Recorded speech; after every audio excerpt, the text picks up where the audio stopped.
नमस्कार, मैं आपका आलोक रंजन। प्रकृति के रहस्यों को समझना और प्रकृति में जो उत्पादकता है, जो जैव उत्पादकता है और प्रकृति में जो नए जीवों के सृजन करने की क्षमता है और प्रकृति जिस प्रकार से होम्योस्टैटिक बैलेंस या डायनामिक और फ्लक्चुएटिंग इक्विलिब्रियम को मेंटेन करती है, ये एक अद्भुत रहस्य है।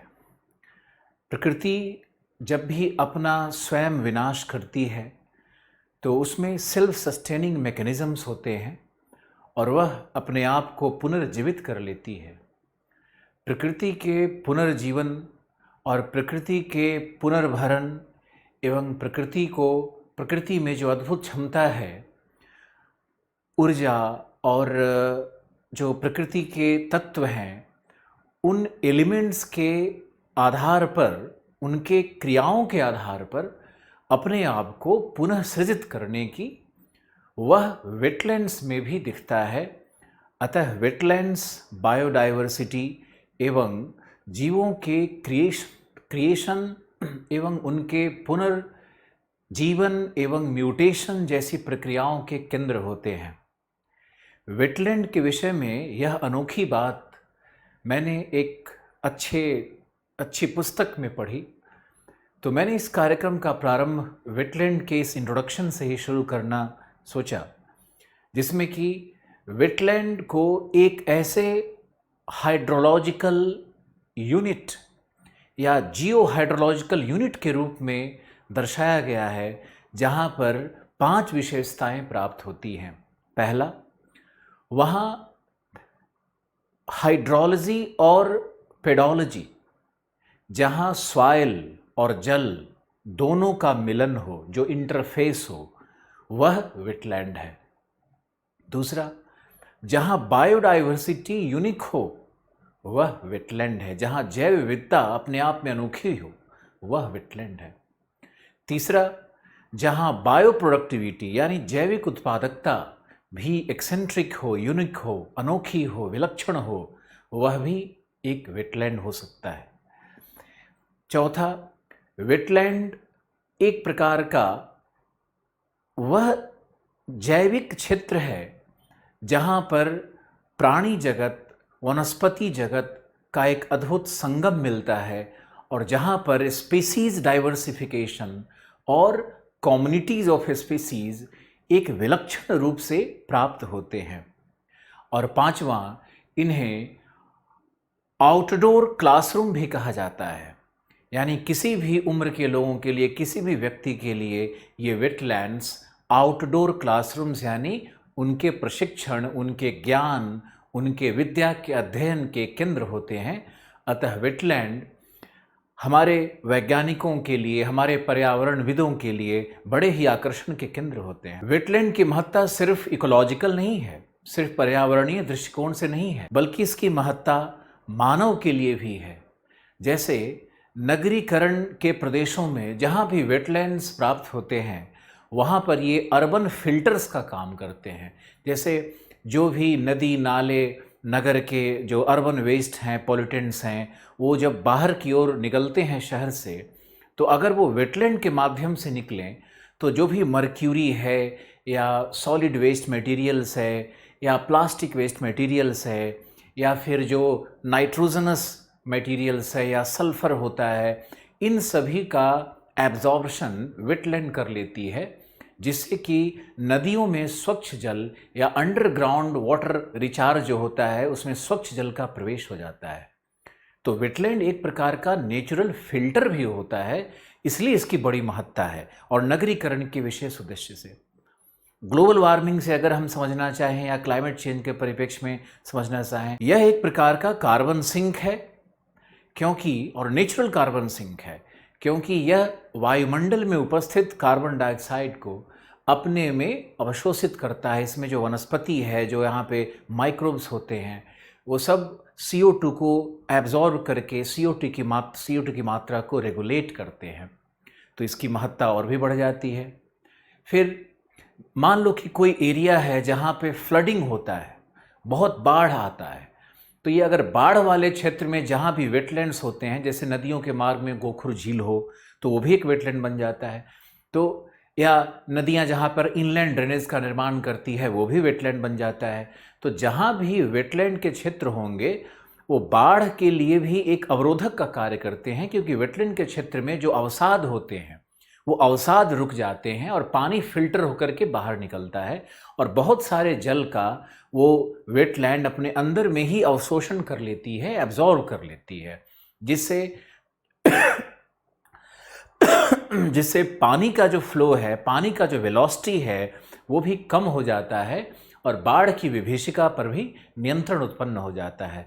तो वेटलैंड कई दृष्टिकोण से, सिर्फ इकोलॉजिकल दृष्टिकोण से नहीं बल्कि मानवीय दृष्टिकोण से भी बहुत ही महत्वपूर्ण है। मैंने इसे जलवायु परिवर्तन, ग्लोबल वार्मिंग, नगरीकरण या फिर यहाँ तक कि फ्लड कंट्रोल मैकेनिज्म्स के रूप में वेटलैंड को आपको बताया।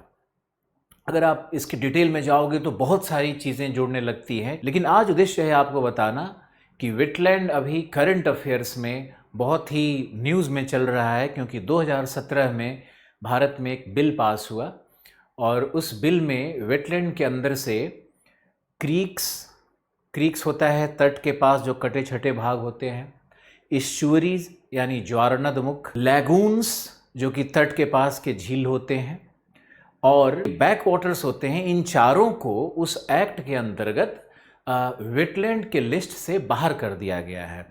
तो इन चारों को आप जरूर याद रखिए कि किन चार विशेषताओं को, जहाँ पे जल और सॉइल का मिलन हो रहा था, उनको कैसे लिस्ट में अब नहीं रखा गया है, उनको बाहर कर दिया गया है।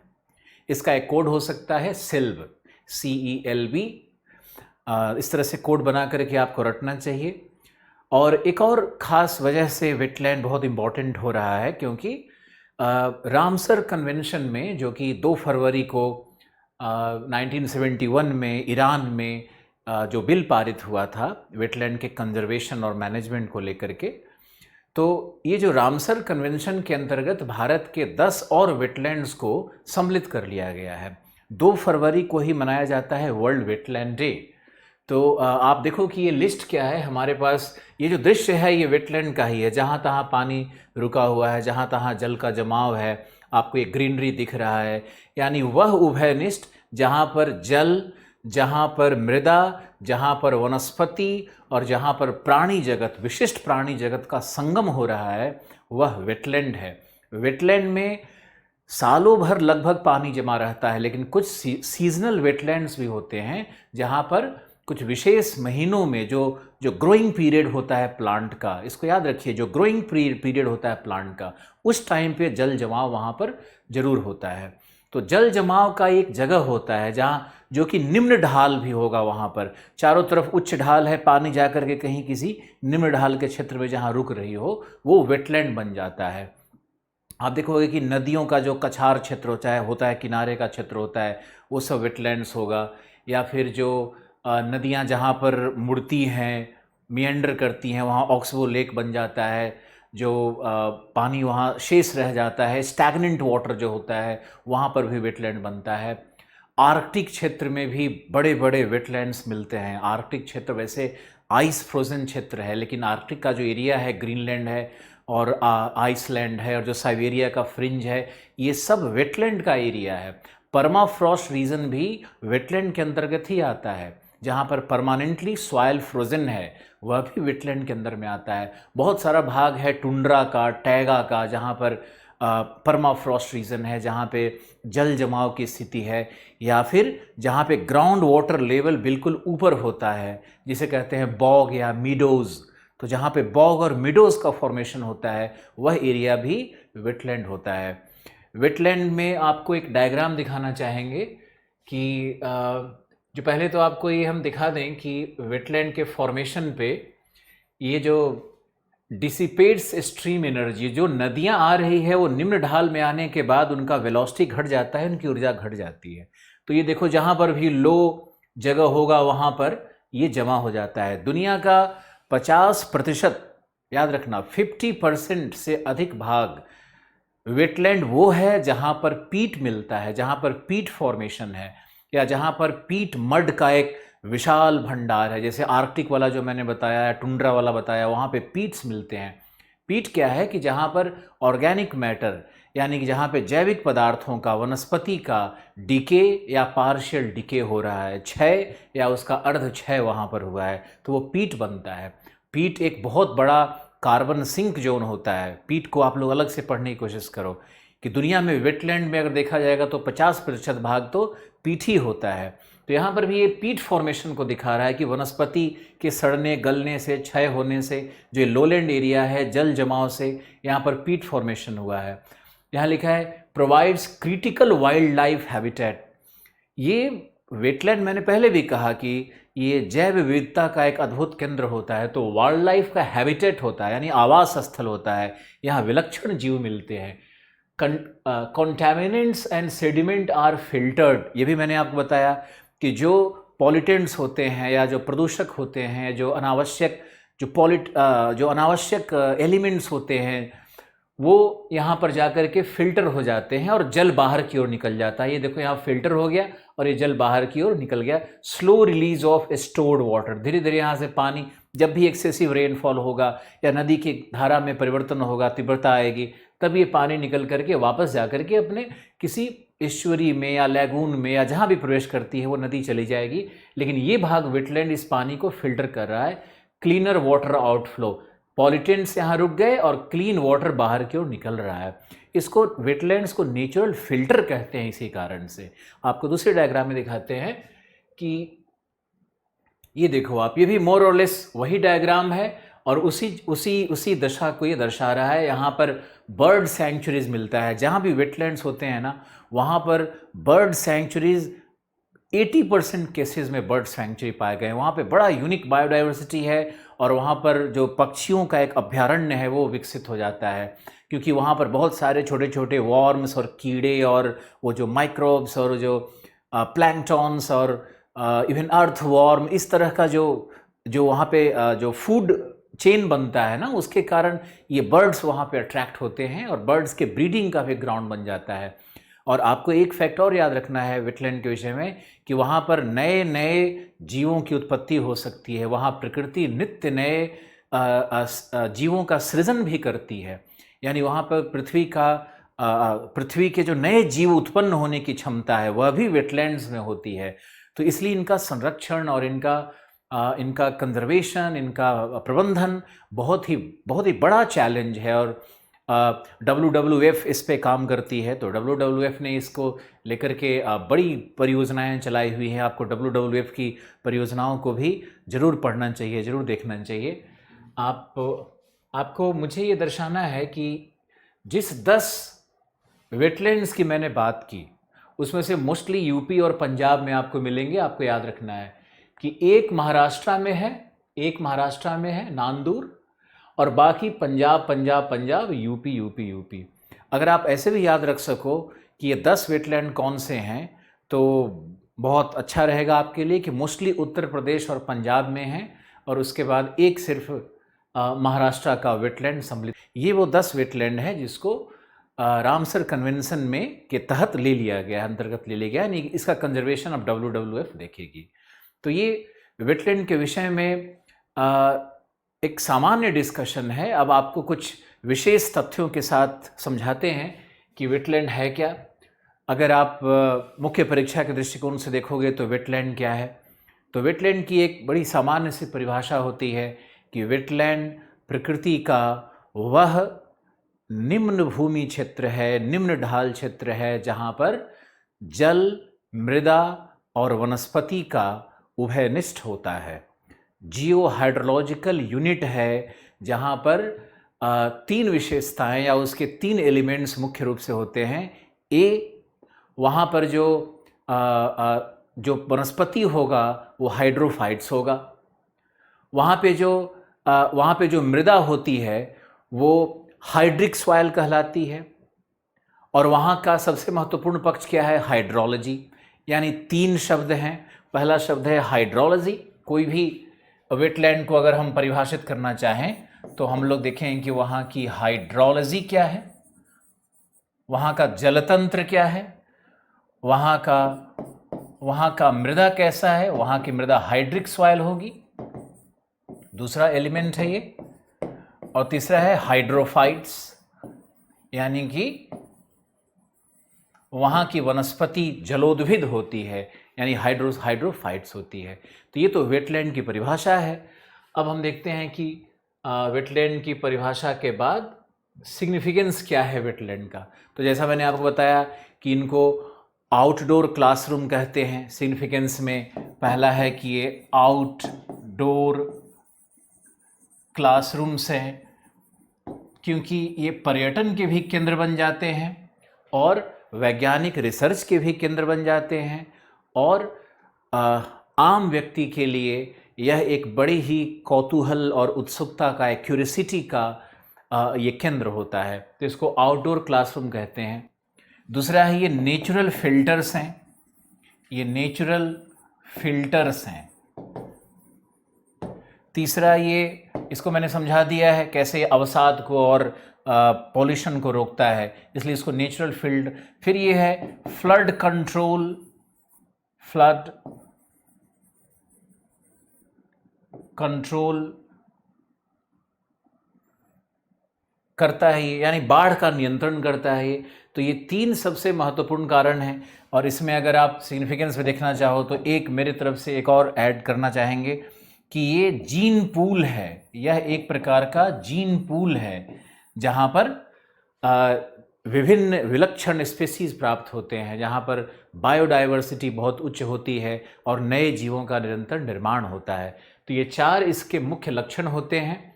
अब हम देखेंगे कि सिग्निफिकेंस के बाद टाइप्स ऑफ वेटलैंड क्या है। तो वेटलैंड के दो प्रकार होंगे। सबसे पहला होता है टाइडल और दूसरा होता है इनलैंड या फिर नॉन टाइडल। भारत से चार प्रकार के वेटलैंड्स को हटा दिया गया है, मैंने आपको बताया। उसके लिए मैंने आपको कोड बताया था, सिल्ब। सी का मतलब हो गया क्रीक्स, तो भारत में क्रीक्स को अब वेटलैंड नहीं माना जाएगा। ई का मतलब हो गया इश्यूरी, इश्यूरीज या ज्वार नदमुख वेटलैंड नहीं है। इल का मतलब है लैगून्स, लैगून्स ऑफ वेटलैंड नहीं है। बैक वाटर्स, बैक वाटर्स, यानी ये भारत में अब भारत में जो 2017 में जो wetlands conservation and management act आया, उसमें इन चारों को बाहर कर दिया गया है। तो आप इसको जरूर याद रखिएगा। लेकिन विश्व के कॉन्टेक्स्ट में आज भी ये वेटलैंड्स के अंतर्गत आते हैं और प्रत्येक देश अपने अपने वेटलैंड्स को कुछ अलग प्रकार से क्लासिफाई करता है और उसके अलग अलग क्राइटेरिया, प्रतिमान बनाता है। तो आपको ये ध्यान रखना है कि भारत में चार नहीं है। अब टाइडल और नॉन टाइडल में हम लोग जाएंगे। तो टाइडल में जैसे मैंग्रोव्स, अगर हम मैंग्रोव्स को लें तो मैंग्रोव्स एक वेटलैंड है। कोरल रीफ, कोरल रीफ भी एक वेटलैंड है। और इसके अतिरिक्त जैसे मायर्स होते हैं, कोस्टल मायर्स भी हो सकते हैं और इनलैंड में भी हो सकते हैं, ये मायर्स हैं। मायर्स एक प्रकार का मायर्स होता है एक प्रकार का दलदली भूमि जहाँ पे वनस्पति का सड़ा गला हुआ भाग कुछ कुछ मिलता है। और मायर्स होता है जैसे मान लो कि फ्लड प्लेन जो नदियों का है, उसमें जो जहाँ भी जमा हो जाता है इस तरह का, उसको मिलता है, वो कहलाता है। तो मायर्स है। या इसमें आएगा परमाफ्रॉस्ट है, परमाफ्रॉस्ट जो टुंड्रा टैगा वाले एरिया में है, आर्कटिक में है। आपको याद रखना है कि एंटार्क्टिका एकमात्र ऐसा जगह है, एक ऐसा कॉन्टिनेंट है जहाँ पर वेटलैंड बिल्कुल नहीं पाया जाता है। बाकी सभी कॉन्टिनेंट्स में और सभी प्रदेशों में वेटलैंड प्राप्त होता है। अब इसमें हमने इसको भी लिख दिया कि ये टैगा का क्षेत्र भी, कई क्षेत्र है वहाँ पर वेटलैंड्स हैं। इसके अलावा मीडोज़ के जो क्षेत्र होते हैं ये भी वेटलैंड होते हैं। इसका एक सबसे जो इम्पोर्टेंट है यहाँ पर ये है पीटलैंड्स, जो 50% वेटलैंड का होता है। तो इस प्रकार से ये वेटलैंड का एक प्रकार से क्लासिफिकेशन है। लेकिन आपको अगर मुख्य परीक्षा में आता है और ज्योग्राफी में विशेष करके आता है तो क्लासिफिकेशन को अन्य प्रकार से भी दर्शाया जा सकता है कि आप दिखा सकते हो कि यह 5 प्रकार का होता है। वेटलैंड्स मुख्य परीक्षा के दृष्टिकोण से 5 प्रकार का हम लोग गणित करेंगे। जैसे ही होता है पहला मैराइन यानी समुद्री, दूसरा होता है ईश्वराइन, ईश्वराइन, तीसरा होता है ईश्वराइन यानी ज्वार नदमुखीय, तीसरा होता है रिवराइन, रिवर नदीय, रिवराइन। इसके बाद होगा इसके बाद होता है लैकुस्ट्राइन यानी झील, लैकुस्ट्राइन यानी झील, और उसके बाद होता है पैलुस्ट्राइन, तो यह है लैकुस्ट्राइन यानी झील, झीलिए, लैकुस्ट्राइन। और फिर होता है पैलुस्ट्राइन, पैलुस्ट्राइन, पैलुस्ट्राइन यानी होता है जहां पे दलदली भूमि हो, दलदली भूमि, दलदली आर्द्र भूमि को पैलुस्ट्राइन कहेंगे। तो अगर आप मुख्य परीक्षा के दृष्टिकोण से देखोगे तो ये वाला वर्गीकरण ज़्यादा बेहतर होगा अगर कभी प्रश्न आता है जीएस में या ज्योग्राफी के अंतर्गत।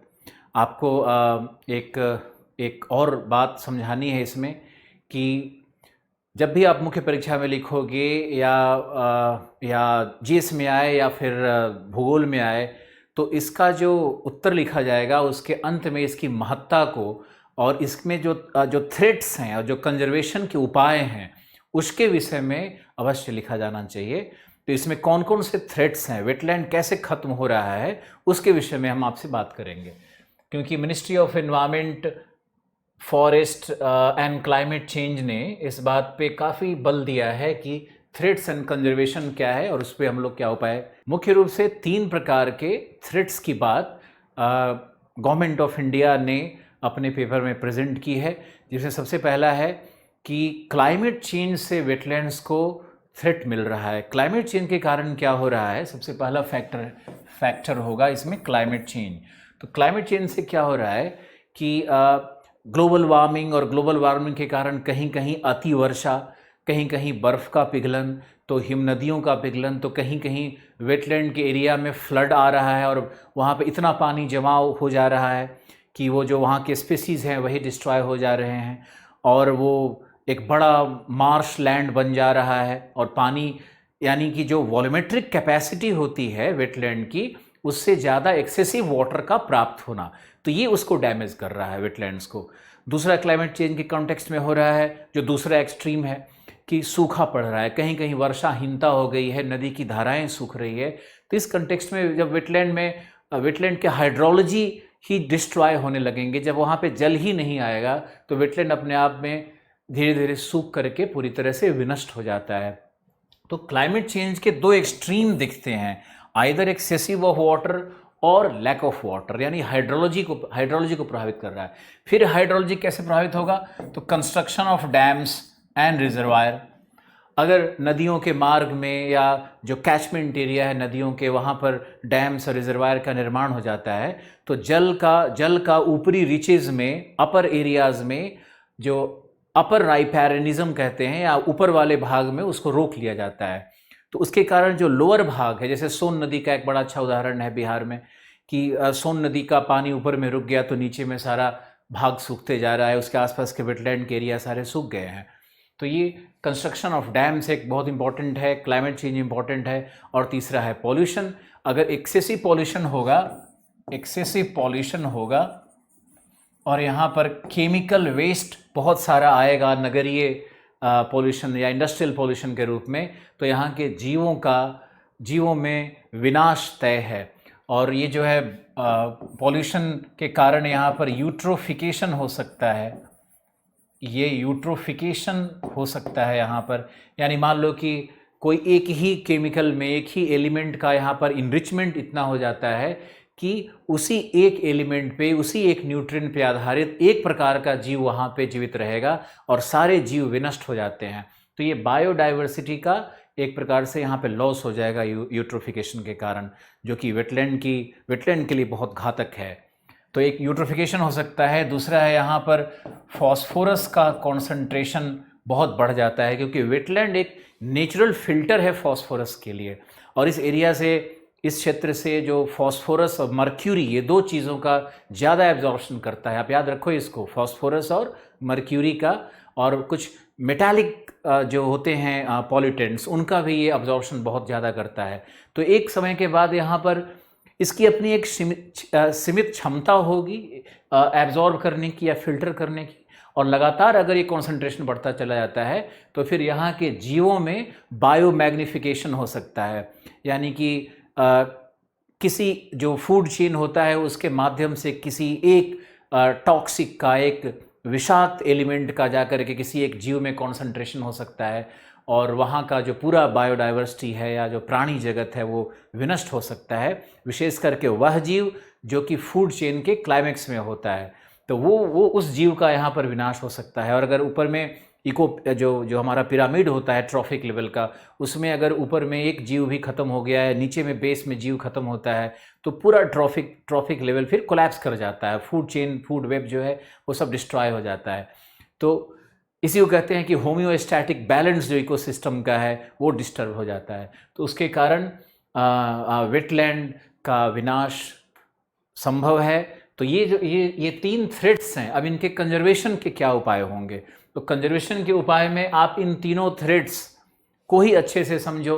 मान लिया कि हम ग्लोबल वार्मिंग या क्लाइमेट चेंज की प्रक्रिया को रिवर्स करते हैं, तो ये इनको बचाया जा सकता है। डैम्स और रिजर्वायर को जब भी बनाया जाना चाहिए तो कुछ इस प्रकार से स्मॉल या माइक्रो डैम्स बनाए जाने चाहिए ताकि पानी का कांस्टेंट फ्लो बना रहे। और जो स्मॉल डैम्स या चेक डैम्स होते हैं वो ज़्यादा इकोलॉजिकली वायबल होते हैं और इकोनॉमिकली भी वायबल होते हैं।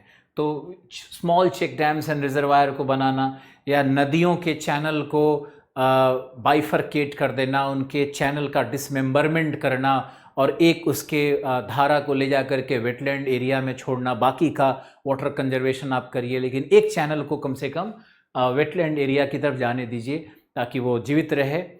और पॉल्यूशन कंट्रोल मेजर्स, जैसे मान लो इंडस्ट्रियल पॉल्यूटेंट्स हैं तो जो ड्रेन है, जो नाला है, उसमें इन सीटू कंजर्वेशन होना चाहिए कि नगर के पास में ही नगरीय वेस्ट मटेरियल का या नगर के जल में जो वाटर पॉल्यूशन हो गया है उसका वहीं पे इन सीटू ट्रीटमेंट किया जाए, यानी स्वस्थानिक ट्रीटमेंट किया जाए, वहीं पे ट्रीटमेंट किया जाए। तो इस प्रकार आप वेटलैंड को जीवित रख सकते हैं और वेटलैंड को जीवित रखना बहुत आवश्यक है। एक ऐसा समय था जब हम लोग वेटलैंड्स को वैसे ही एक मार्श मानते थे, एक बेकार का कुछ मानते थे, वेस्टलैंड मानते थे, लेकिन ये वेस्टलैंड नहीं है। ये नेचर का अपना एक ऐसा मैकेनिज़्म है जिसके द्वारा वो पॉल्यूशन का फिल्टर करती है, बाढ़ को कंट्रोल करती है, जीवों का निर्माण करती है, बायोडाइवर्सिटी कंजर्वेशन करती है और कार्बन का जो वायुमंडलीय कार्बन है उसके मात्रा को भी नियत रखती है। भारत में कुल 37 वेटलैंड्स हैं और अभी जो 10 नया लिस्ट में नाम आया है जो मैंने आपको दर्शाया उसको मिलाकर के 37 हुआ है, ये आपको याद रखना। वेटलैंड की महत्ता इस बात से समझनी होगी कि 1 बिलियन मानव जाति वेटलैंड के ऊपर आर्थिक रूप से निर्भर। 30% लैंड बेस्ड कार्बन यही मिलता है तथा ये 40% एनिमल और वनस्पति जगत को प्रभावित करता है। तो वेटलैंड अपने आप में एक बहुत ही पर्यावरणीय दृष्टिकोण से महत्वपूर्ण विषय हो जाता है। आप इसका स्वाध्याय करिए, इस पे और भी कुछ रिसर्च करिए और आप पढ़िए। आज भी क्लास रिकॉर्डेड ही जा रहा है और आपको रेगुलर 10 बजे रात्रि को कोई न कोई एक विषय, भूगोल या पर्यावरण से संबंधित किसी भी विषय के साथ हम जरूर प्रकट होंगे। Thank you for the day.